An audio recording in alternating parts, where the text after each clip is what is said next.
মাধ্যমিক পরীক্ষায় কী কী বিষয় অ্যাডিশনাল হিসেবে নেওয়া যায়। এক হচ্ছে সবথেকে ভালো, সবথেকে সোজা, যেটা সবচেয়ে বেশি নম্বর হচ্ছে ওয়ার্ক এডুকেশন, ফিজিক্যাল এডুকেশন, আমরা জানি, ঠিক আছে। তো এটাতে তো হয়, এখন নাম একটু পাল্টে হয়েছে ফিজিক্যাল এডুকেশন, হেলথ সায়েন্সেস, শারীরবিদ্যা ও স্বাস্থ্য। এছাড়া সেকেন্ড আমি নম্বর দেবো সবথেকে বেশি কম্পিউটার অ্যাপ্লিকেশন, প্রচুর নম্বর ওঠে, খুব ভালো।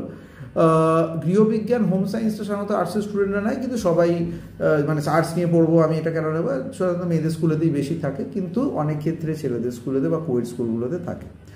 সংস্কৃত, অ্যারাবিক নিয়ে অনেকে প্রশ্ন করেছে, হিন্দি, উর্দু, এগুলো আলাদা হিসেবে কতটা তোমার গ্রিপ রয়েছে তার উপরে আমি আলাদা করে প্রেফারেবল বলবো না। আর একটা জিনিস এগ্রিকালচার নেওয়া যেতে পারে, আর এগ্রিকালচারাল সায়েন্স, দুটো আলাদা, এই দুটো, আর ভোকেশনাল স্টাডিজও নেওয়া যেতে পারে। মনে রাখবে ভবিষ্যতে কী পড়ছে সেটা ভেবেই যে সবসময় অ্যাডিশনাল নিতে হয় তা নয়, কিছু কিছু ক্ষেত্রে নম্বর পাওয়ার জন্য পিওরলি তোমাদের সিদ্ধান্তগুলো নিতে পারো। অ্যাডিশনালি আরও জানতে চাইলে আমাকে হোয়াটসঅ্যাপ